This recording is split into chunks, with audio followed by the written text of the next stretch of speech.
Hi! Welcome back sa aking channel, and for today's video, ang pag-aaralan natin ay about communication or oral communication. So if you wanted to know more about oral communication, you can just simply stay and watch this entire video. And also, please like this video and subscribe to my YouTube channel for more information about your academic lessons. So let's start.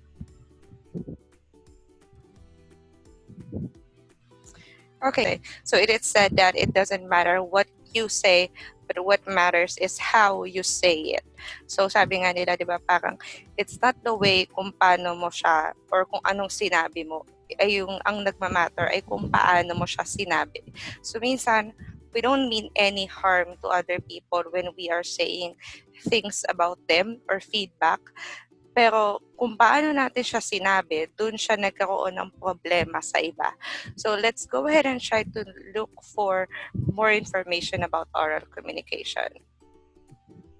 So our objectives for today, so the students should be able to first understand oral communication and its importance. B, appreciate the value of essential things of effective oral communication. And letter C, perform a drawing activity using oral communication and listening skills. So for the letter C, siguro hindi natin siya matatopic or magagawa kasi itong slide na to ay ginawa ko para sa mga estudyante kong grade 10. So let's go ahead and focus with letter A and letter B, which is to understand oral communication and its importance and to appreciate the essentials of oral communication. So, start na tayo. Okay. Oral communication. So what is oral communication? So when we say oral communication describes any type of interaction that makes use of spoken words. It implies communication through mouth. So when we say oral communication, any communication or any type of conversation, whether it's face-to-face, basta ginagamit mo yung bibig mo, that is oral communication. So how you communicate with them. Usap kayo, harapan, communication yun. Or oral communication yun. Lahat ng salita o lahat ng action na ginagamit mo yung boses mo o yung bibig mo to deliver words or deliver messages, that is oral communication. Okay? So on this diagram, ang sabi dito, or this pie graph, ang sabi dito ay the way we communicate with other people, we only have 8% of that ay message. So parang if we are talking to a person or talking to someone, 8% lang doon yung message. The entire conversation was about the body language. So minsan nga, di ba, if we deliver message, pag plain lang, pag nakatayo lang tayo ng ganyan and then we are delivering message, parang yung kausap natin, hindi nila alam kung tayo ba talaga ay interesadong kausapin sila o tayo ba ay may energy kausapin sila or tayo ba ay napipilitan lang. Kasi we are talking to them very plain. But if we have this body language na talaga namang very familiar to Filipinos, that we love talking to other people with body language or with action. So sabi nga nila, pag nagkukwento may action, ganon. And pag tumatawa may palo, ganon. So it's like our body language. So if we are talking to people using our body language, body gestures, hand gestures, facial expressions, it actually help a lot to the people or to the person we are talking to feel what we are trying to say. Minsan, sinasabi natin, we are very sorry sa mga bagay-bagay. Parang we are apologizing sa mga maling nagawa natin. Nagsosorry tayo sa isang tao. But they don't know kung bakit hindi nila nararamdaman yung ating mga paghingi ng tawad. It's because we have no facial expressions and yung body language natin ay hindi nagpapakita ng sincerity. So pwede natin siyang sabihin na nanghihingi tayo ng tawad, pero yung body language natin and kung paano natin siya dinideliver sa ating facial expression, yun yung hindi nila nararamdaman. So pag magaling tayo magbigay, or hindi naman magaling, pag tama tayo magbigay ng facial expression, ng correct body language to a certain situation, mas nararamdaman nila yung sincerity ng ating pagsasalita or ating communication. So 34% tone of the voice. So that's correct. So just like what I've mentioned earlier, it's actually depending on how you deliver the message. So sometimes, sabi nila, palagi kang galit. But in reality, hindi ka naman talaga galit. Parang ganun ka lang talaga magsalita. Lalo na yung mga kabitenyo, di ba? Parang sabi nila, lagi na lang siga ang mga kabitenyo. But in reality, we are not siga. It's just like that is the tone of our voice. Meron tayong mga sariling tono sa pananalita. So, the way kung paano natin siya sinabi ay depende sa kung paano nila i-accept yun. So, halimbawa, nagsabi tayo ng isang bagay sa isang tao. Kung ang pagkakasabi natin ay, or yung tono ng ating boses ay parang something na pwedeng nakaka-offend sa kanila, regardless kung ang purpose natin is to help them, ang magiging dating nun sa kanila ay minamock natin sila or minamaliit. So it actually depending on the tone of the voice. So each time that you will talking to a person or you will talk to a person, you should always consider the way you deliver it, the tone of your voice. If you are talking to an elderly or sa mas nakakatanda sa'yo, of course, you have to talk slowly for them to be able to absorb all the messages that you are trying to deliver.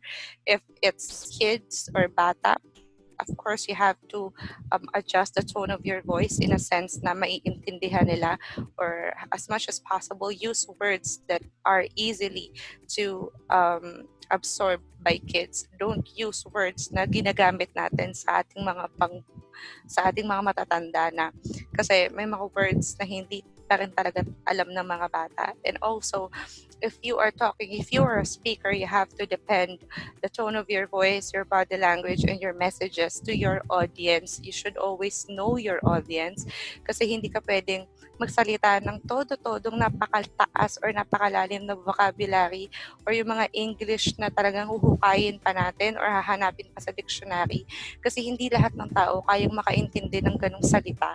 So we should always know the audience, kasi ang purpose natin is to deliver knowledge, hindi yung para mapabilib sila sa kung gaano kalawak ang ating vocabulary. So always know the purpose, your purpose of talking to them, and always know your audience. So for the entire conversation, meron lamang tayong 8% for the message, 58% for body language, and 34% for tone of the voice. Next. So this is the communication model. So this is how communication works. So meron tayong tinatawag na sender or encoder. Kagaya ngayon, ako ang sender or ako ang encoder kasi ako yung nagpapaliwanag sa harapan nyo. And the message that I am delivering right now is yung communication or about communication. And yung receiver or yung decoder ay yung mga nanonood. Then, yung channel ko ngayon ay itong computer ko na nasa harapan ko, itong YouTube channel na to, yun yung way ko. When we say channel, hindi sa channel 1, channel 2, or whatnot. When we say channel, that is your medium or yung medium na ginamit mo to deliver message. So ngayon, I am a video filming myself to discuss oral communication. So that is my channel. And then yung feedback nyo, it can be comments sa after this video. It can be pag-share ng video ko. It can be gestures lang din. Pwedeng nagnanad lang kayo ng ulo while listening to me. Okay, tama siya. Pwedeng ganon. Pwedeng ganyan lang. O pwede namang nagkakamot ka ng ulo.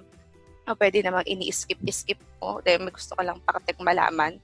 O pwede namang inaantok ka. So that is your feedback. So ang feedback, hindi siya kailangan laging sinasabi.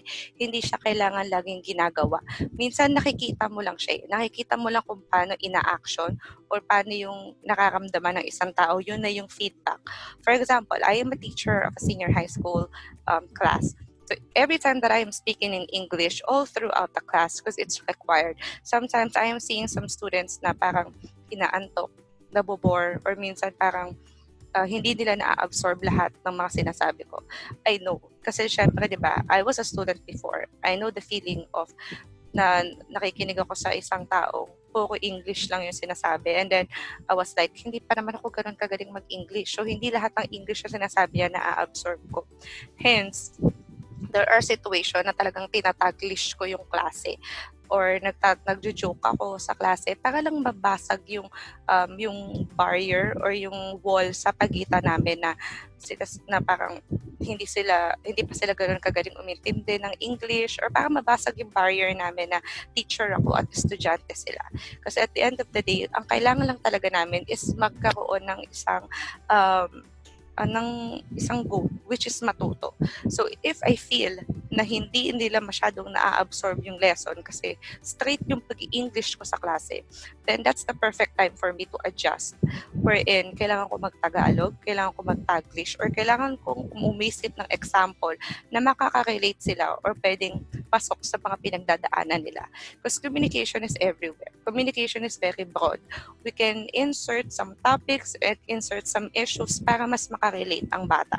So, hindi lang porket sinasabi natin na medium ay English dapat kasi English ang subject. Of course, we should always adjust ourselves dun sa pangangailangan ng mga bata. So, ganun ko nakikita yung feedback nila.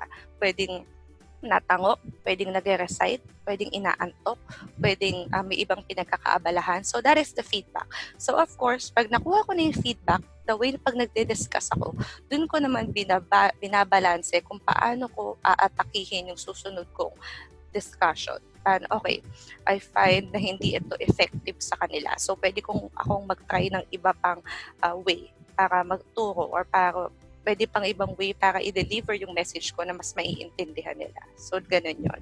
Next. We have merits of communication. So when we say merits of communication, yung mga advantage, yung mga positivities, or yung mga pwede nating makuha. So first natin dyan ay oral communication takes way for instant feedback. That's correct. Instant feedback meaning to say, pag kasi tayo ay nakikipag-usap ng live, or kasi tayo ay nakikipag-usap ng live or ng face-to-face, nakukuha agad natin yung feedback ng mga tao. Correct? So, pagkausap mo ako, kausap kita, nakikita natin yung feedback ng isa't isa. Halimbawa, pag nagchichikahan tayo, may pinag-uusapan tayo mga personal na bagay, the way ako mag-react sa kinakwento mo, yun na yung feedback ko. The way ka mag-react sa kung ano kinakwento ko, yun na yung feedback mo. So, mabilis lang yung palitan ng feedback, kaya mabilis yung palitan ng kwento o ng mga salita. Next. Oral communication is one of the most effective means of communication. Tama kayo dyan. Kasi if we are talking face-to-face, yun yung pinaka-effective. Kasi di ba pag nag-chat tayo, nag-share tayong messages through chat, pwedeng ma-misinterpret. Pwedeng, hindi naman ito talaga yung ibig mo sabihin. Pero kung paano niya binasa sa chat, yun yung naging dahilan kung bakit siya nainis, bakit siya na-offend. So parang, yung sinabi ko naman sa chat, hindi naman yun yung ibig kong sabihin eh. Pero, yung naging dating sa kanya iba. Kasi iba yung usap sa phone, iba yung usap sa chat, iba yung usap sa personal. So parang, di ba nga, minsan nga ayaw kong makipag-text, ayaw kong mag-text kasi iba yung nagiging dating dun sa taong nire-replyan ko kesa doon sa way kung paano ko siya gusto talagang iparating sa kanya. So if communication or if face-to-face ang inyong communication, mas nagiging madali yung pagpapakahulugan ng ibig mo talagang sabihin. Next. Oral communication is very easy and simple. It also avoid time wasting. Correct. Kasi di ba, pag tayo ay nag-i-email, minsan nagsasend tayo ng email sa isang tao, that is one written communication example. Send tayo ng email or nagsasend tayo ng letters, parang or text, it will take some time or maybe let's say an hour or maybe 2 days or maybe 1 week bago pa natin makuha yung reply. Paano pag urgent? Paano pag urgent yung kailangan nating malamang sagot? Then, kailangan pa natin mag-intay ng ganun katagal? So, that's the main reason why oral communication is very easy and simple and it avoids time wasting. Kasi pag kailangan mo ang urgent na sagot, if you talk directly to the person and ask your question or ask the things that you need to know, urgent at ora-orada din niyang maibibigay yung sagot niya sa'yo. Hindi mo na kailangan mag-intay ng ganun katagal. Next. It is very good when it comes to transmission of very private and confidential information. Tama naman yun. Kasi pag yung transition na sinasabi nila ng very private and confidential information, pwede na tayong mag-usap na, lalo na pag open forum or pag family concerns, family issues. Pinag-uusapan nyo siya sa loob ng bahay nyo, wherein yung pinag-usapan nyo sa loob ng bahay nyo or within your family, hindi na siya dapat tumalabas pa sa mga kaibigan, sa mga kamag-anak, lalo na kung ito ay masyadong personal. So, nagiging private siya kasi nakakausap niyo yung isa't isa ng personal. Unlike pag nag-i-email kayo, nagchat-chat, nagte-text, pwede kayong makonsent. Di ba? Pwede nyo siyang masend sa ibang tao or maling tao yung text nyo, yung email nyo. Or pwede din siyang mabasa ng ibang tao. Pag nagsusulat tayo sa diary, ng letter, pwede siyang mabasa ng isang tao. So, pag nabasa siya ng iba, cancel na agad yung privacy natin, cancel na agad yung pagiging confidential ng isang information. So, mas maganda kung nakikipag-usap tayo, di ba? So, next, oral communication can be relatively cheaper means of communication than other means of communication, since it can be achieved without the needed of traveling to communicate with outside people or organization. That is correct. So, cheaper, it means hindi mo na kailangan magpa-load para lang kausapin o tawagan ng isang tao. Hindi mo kailangan ng internet, hindi mo kailangan ng wifi or ng data para kausapin ng isang tao. You don't need to travel just for you to speak with that person because you already have this face-to-face conversation. Pwede mo siyang kausapin anytime you want. Pwede kang lumapit sa kanya para magtanong, para may malaman ka. So, hindi siya magastos. So, parang kung gusto mo siyang kausapin ngayon, go. Lapitan mo siya, kausapin mo siya. That's why it's cheaper. Hindi mo na kailangang umalis. Hindi mo na kailangang mag-travel. Hindi mo na kailangang mag-aksaya pa ng oras. Kung may gusto kang kausapin, makakausap mo siya agad-agad. Next. We have oral communication can be quite flexible in the sense that one can easily identify his or her mistakes and correct them. So, minsan, di ba, pag nagsasalita tayo, minsan tayo na rin mismo yung makakapunan ng sarili natin pagkakamali, lalo na pag grammar. Minsan pa nagsasalita tayo na parang nag-English tayo, tapos bigla tayo may mapapansing mali or grammar natin na mali. So we can easily correct ourselves on that time or on that situation. Oh, I'm sorry. Parang pwede mong sabihin na, oh, I'm sorry, mistaken. Or pwede mong sabihin na, okay, sorry, what I mean is ganito. So kayang-kaya mong i-correct agad. So meaning to say, minsan pag nag-uusap kayong dalawa at napansin mo na medyo nag-iba yung itsura niya sa sinabi mo na parang na-offend siya, nainis, pwede mo agad itama yung sarili mo na parang, no, don't get me wrong, what I'm trying to say is ganito. So parang you can easily fix yung mga issues na pausbong pa lang sana dahil dun sa maling pagka-deliver mo ng salita. So, pwede mo siyang maayos agad or ma-fix agad, di ba? So, those are the merits of communication. Next. Kung meron tayong merits of communication or meron tayong mga advantages na nakukuha sa oral communication, meron din naman tayong mga limitations or disadvantages na nakukuha sa oral communication. So, ano nga ba yun? First, we have, unlike other means of communication, oral communication leaves behind no permanent record, which could later cause problems in the future. So, that is true. So, when we say oral communication kasi or communication through mouth, pwede tayong makalimutin. Pwede nating makalimutan yung mga information na sinabi sa atin, yung mga details or mga detalye na pinag-usapan. Lalo na pag tayo ay yung klase ng taong mabilis makalimot sa kung anong sinabi sa'yo or anong kinuwento sa'yo. So, limitation is that wala siyang permanent record dahil hindi natin siya sinulat, hindi siya recorded. So, pwede natin siyang makalimutan anytime. And in case that we need proof in the future, we cannot provide any kasi wala nga tayong documentation that it happened. So, yun lang yung isa sa mga disadvantages talaga ng oral communication. So, we cannot say na sinabi niya kasi ganito, ang sabi niya kasi ganyan. So, if sinabi natin yun sa isang tao na ang sabi po kasi ni ganito, ganyan ang sabi po kasi niya ganito But we cannot have or we don't have any proof na sinabi niya talaga yun kasi it was never documented. So next, we have things such as background noise could interfere during the transmission of information and render the information ineffectively. So this is true. For example, teacher ako, pag nagtuturo ako sa classroom at may mga taong nag-iingay sa labas or probably yung mga estudyante din na nag-iingay. So, nagkakaroon tayo ng barrier or nagkakaroon tayo ng problems in delivering the right message or the right lesson.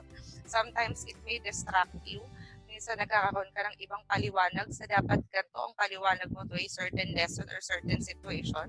Nagkakaroon ka ng issues or nagkakaroon ka ng pagkagulo because na-distract ka nga sa kung ano yung iningay sa labas or yung iningay sa loob or yung mga activities na school or non-school related or non-lesson related na actions. So, minsan din naman pag nakikipag-usap ka ng seryoso tapos biglang may magpapatugtog, biglang may kakanta, biglang may magtatawanan, biglang may mag-iingay. So nagkakaroon siya ng tendency na hindi kayo nagkakaintindihan or mas lalo nagiging komplikado lang yung communication nyo kasi nga madaming mga background noise.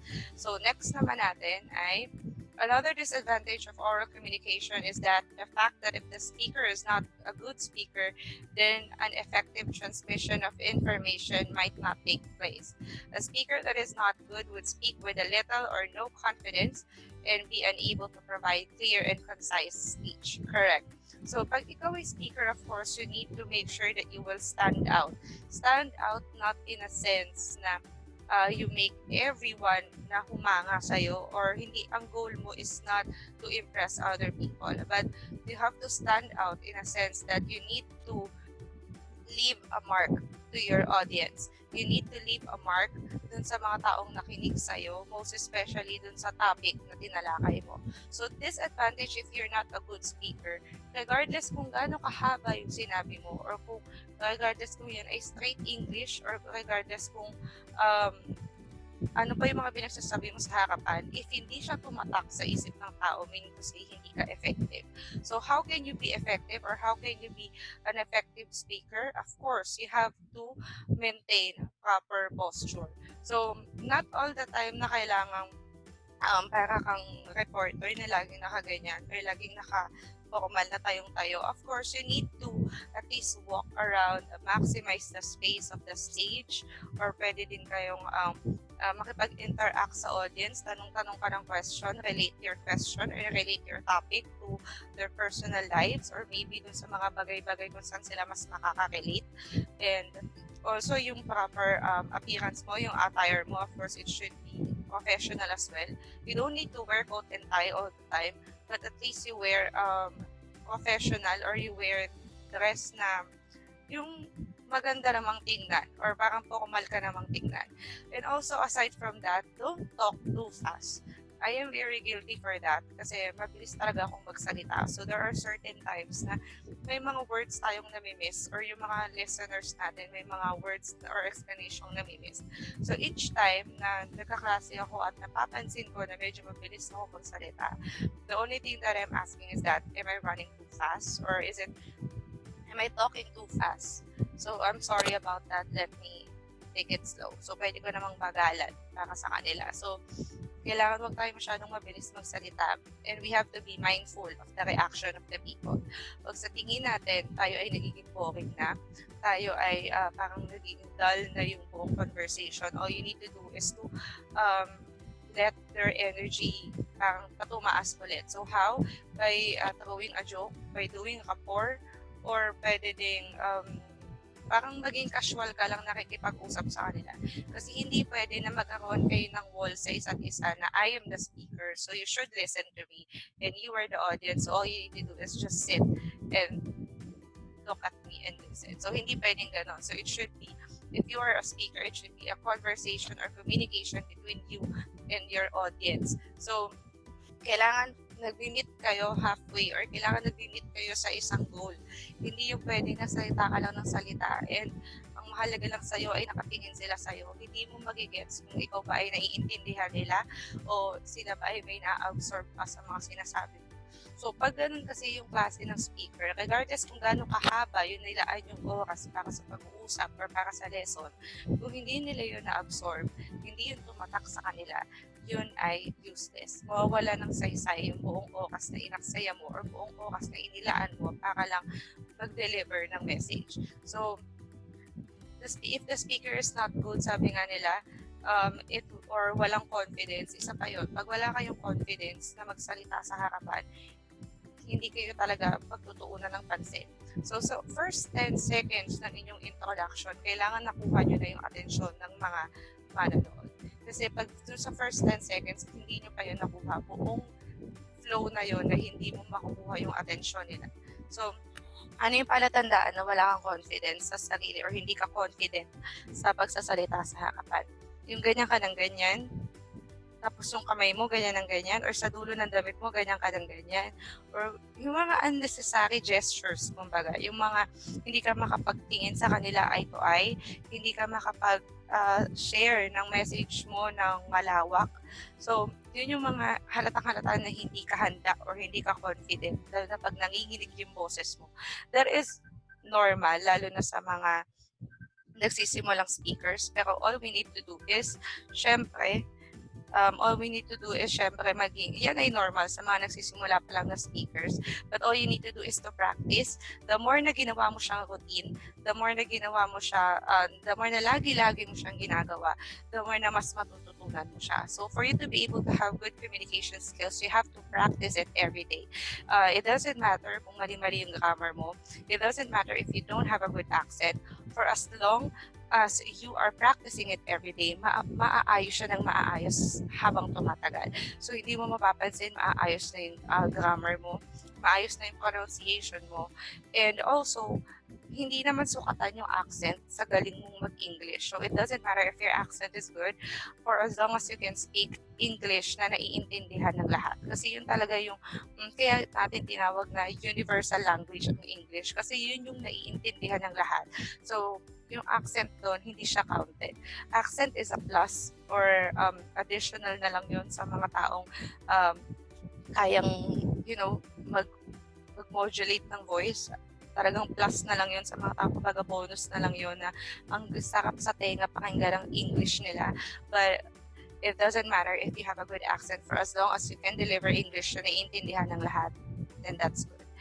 Then, of course, you need to know your audience and balance the words that you are saying. If you think that words or the chosen words but's not really appropriate to the people listening to you, you have to make sure to choose the right words to deliver na mas maiintindihan ng lahat. Yung kumbaga pangmasa. So, next.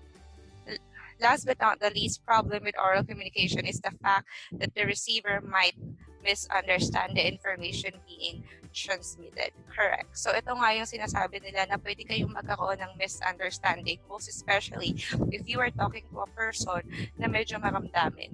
So, pag kayo ay nag-uusap and then ikaw as a person, alam mo sa sarili mo na hindi ka naman galit. Hindi ka talaga galit, pero ganito ka lang talaga magsalita. So parang wala kang minimin, pero yung the way ka magsalita, the way yung tono mo ng pananalita, or the way ka mag-deliver ng words is parang nagsasound na offensive. Pero in reality, you as a person, no, hindi ako ganon. Hindi ko minimin na ganon yung maging dating sa kanila. So that is communication. Kasi minsan, di ba, lalo na pag nagiging komportable tayo sa environment, sa surroundings, at sa mga taong nasa paligid natin, pag nagsasalita tayo, parang hindi na tayo nagiging mindful kung paano ba natin siya binibitawan. Kasi nga komportable tayo. For example, sa school, sa office, kilala natin yung mga tao doon. So the way tayo magsalita, parang nagiging komportable tayo. Hindi natin alam na minsan nakakapagsalita tayo ng mura, nakakapagmura tayo ng pa-joke. Minsan hindi din natin alam na nakaka-offend yung mga jokes natin kasi nga komportable tayo sa kanila. So that is oral communication. So minsan lalo na pag wala sa mood yung taong biniro mo o yung taong kinausap mo, talaga nagkukos siya ng malaking misunderstanding. Kasi ikaw sa sarili mo, hindi mo alam na naka-offend ka. Kasi totoo yun na parang tayo as a person, there are times that we really don't know that we already offended someone. Hindi talaga natin alam yun. Parang minsan sa atin wala lang yun, pero sa iba nagkukos ng malaking mark yun. Parang nakakasakit talaga tayo. So those are the things na talagang kailangan nating iwasan if we are considering oral communication bilang ating means of communicating to others. So we need to make sure na kailangan nating ihanda yung sarili natin sa mga limitation at dun sa mga bawal gawin or sa mga kailangan nating i-adjust. So we have essentials of effective oral communication. So, ang una dyan, para maging effective ka, ay kailangan ng clear pronunciation. So, kailangan maging clear ka. So, you don't need to make arte of your words, na kailangan maarte ka magsalita. No, all you need to do is clear pronunciation na maiintindihan ng lahat, ng bata, ng matanda, ng estudyante, ng teacher, ng kahit ano. So, kailangan lang tayo clear mag-pronounce. Next, logical sequence. So, dapat, pag nagsasalita tayo, huwag tayong talon ng talon or huwag tayong mag-jump from one idea to another. We have to make sure na kung ano yung sinasabi natin ngayon, yun lang din yung dudugtungan at tutugtungan natin. Kasi tayo minsan, pag masyado tayong na-overwhelm, salita tayo ng salita, pero yung sinasabi natin, hindi na siya connected sa kung ano yung kailangan natin pag-usapan. So, kailangan alam natin kung paano yung pagkasunod-sunod ng mga usapan or ng topic natin. Next, appropriate choice of words. Like what I've mentioned earlier, you have to use words that are very familiar or familiar to your audience. So if you are talking to a student, of course, you need to use words or English na mas maiintindihan nila or yung sasaklaw sa level ng vocabulary nila or yung alam mong mas maiintindihan nila. If you are talking to a corporate people or yung mga business people, of course, you have to use terminologies na maiintindihan nila na hindi usually naiintindihan ng mga taong wala sa business world. So, we need to use terminologies na ma-appreciate nila, kumbaga. So, we have to know our audience, like what I've said. So, always level your English or your language to the person you are talking to. So the golden rule is that pag kinakausap ka ng English, kailangan mong sumagot ng English. So pag kinakausap ka ng Tagalog, kailangan Tagalog din yung sagot mo. So hindi ka pwede magbida-bida na pag kinausap ka ng Tagalog, i-Englishin mo siya. So dito kasi, hindi porket nag-i-English ka, ay matalino ka or magaling ka. So, ang English kasi minsan para nagiging nagiging patayan ng talino at galing ng isang tao. But no, English is another way of communicating with people. It's not impressing other people. And also, pag nag-uusap-usap tayo, for example, nag-English ka, tapos sinagot ka ng kausap mo ng Tagalog, then you have to answer them in Tagalog na. So, hindi mo kailangang ipilit sa kanila na Englishin ka rin nila, lalo na kung alam naman nila na hindi talaga sila komportable sa ganong salita. At the end of the day, we are all Filipinos, so we need to, practice, or if we are really comfortable speaking in our own language, then okay lang yun. Wala namang masama doon. But at least, we need to also practice English language kasi yun nga yung universal. And another words or another language kasi yun na kailangan talaga natin, which is very good sa mga Filipino because Filipinos are very flexible. We can practice any languages, diba? Yung iba nga, mas madami pa yung languages na alam mga Filipino, may kaya pang mag-Japanese, mag-Chinese, mag-Mandarin, or mag-Spanish. So, we can practice it. So, as long as you are willing to learn and you're doing it every day, you're making it as your routine, then, of course, you can do it. Next, natural voice. So, kailangan yung normal na boses mo lang. So, there's no need for you para mag-foreign accent. Kasi you are a Filipino. So, you don't need to accent na parang pang-foreigner like kagaya ng ganito. Okay, essential effective communication. For number 1, you have the clear pronunciation. Ganun. So, there's no need for you to change the tone of your voice. You just need to be yourself. Kung ano yung accent mo, yun. Kung ano yung kaya mong sabihin, kung ano yung way mo ng pagde-deliver ng salita, then yun.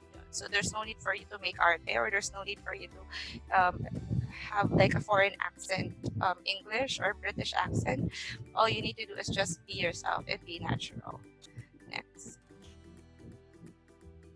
Finding the right register. So of course, you have to find the right position or the right register kung kailan ka papasok sa pagsasalita, kung kailan mo sisimulan yung topic, kung ikaw paano mo aatakihin yung topic or paano mo sisimulan, and kung paano ka din haharap, syempre. So, hindi ka naman pwedeng kumausap na lang bigla-bigla nang hindi mo pinag-isipan, hindi mo pinaghandaan. So, you need to make sure na lahat ng bagay pinaghahandaan kasi time is gold, di ba? Hindi lahat ng tao ay may mahabang oras para makinig or may mahabang oras para antayin yung mga sasabihin mo. So, if you really need to talk to someone, of course, it should be planned and dapat meron ka ng goal kung paano mo siya kakausapin at kung paano mo i-deliver yung mga sasabihin mo.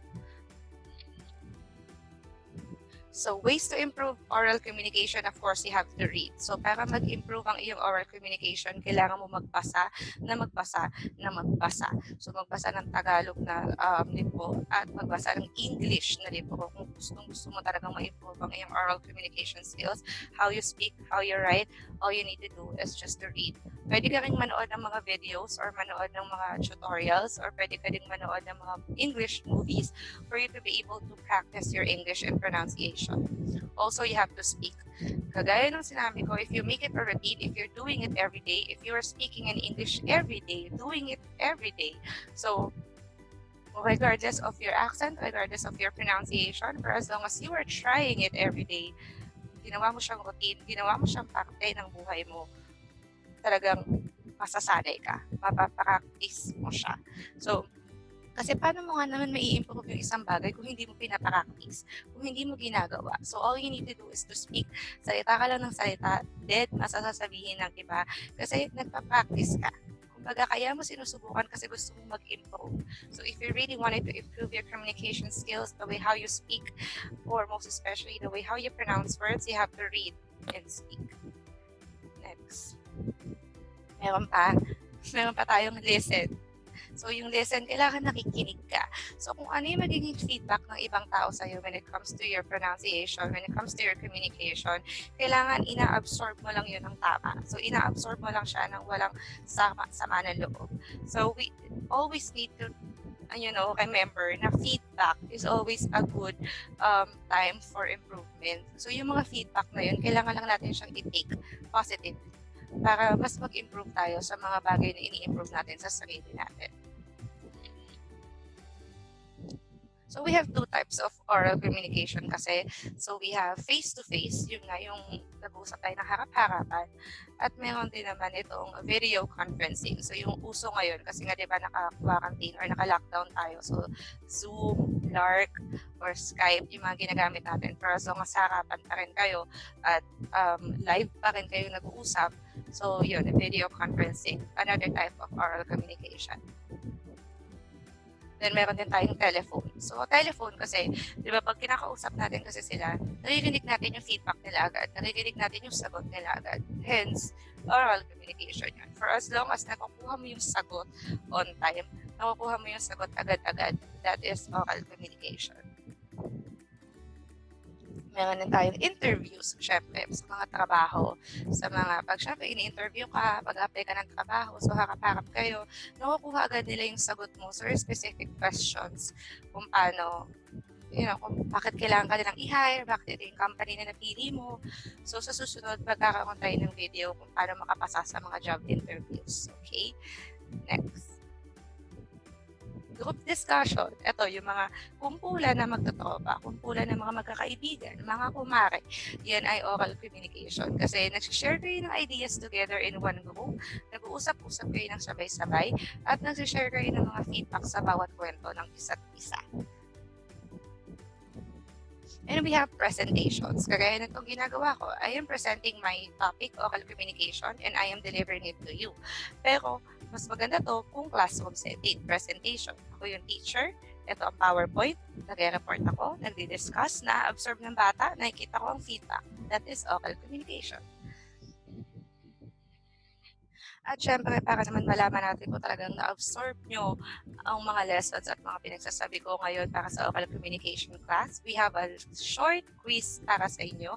At ang sagot ay malalaman nyo rin after nyong sagutan each question. So I hope that you enjoy this video and let's have a short quiz.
Okay, that's it para sa ating oral communication class. Sana naman ay may natutunan kayo at kung kayo ay nakapasa sa ating quiz, congratulations. Kung hindi naman kayo nakapasa, huwag kayo mag-alala dahil yan naman ay hindi graded. Pero like what I said earlier, you should always be mindful of how you speak, how you deliver your words to avoid conflict. And if you really wanted to improve your communication skills, you have to make it as a routine where you have to do it every day as much as possible. And don't mind the feedback of other people kung ito ay sa tingin nyo ikinasasama nyo lang. So always value the feedback for improvement at wag nyo siyang i-take as negative. So if you really wanted to make sure that you will improve communication skills, you should always believe in yourself and use your natural voice and be natural all the time. Again, my name is Teacher Giselle, and thank you so much for watching this video. Please subscribe to my YouTube channel and like this video and click the notification bell para lagi kayong updated sa ating mga lessons. Again, thank you so much and bye!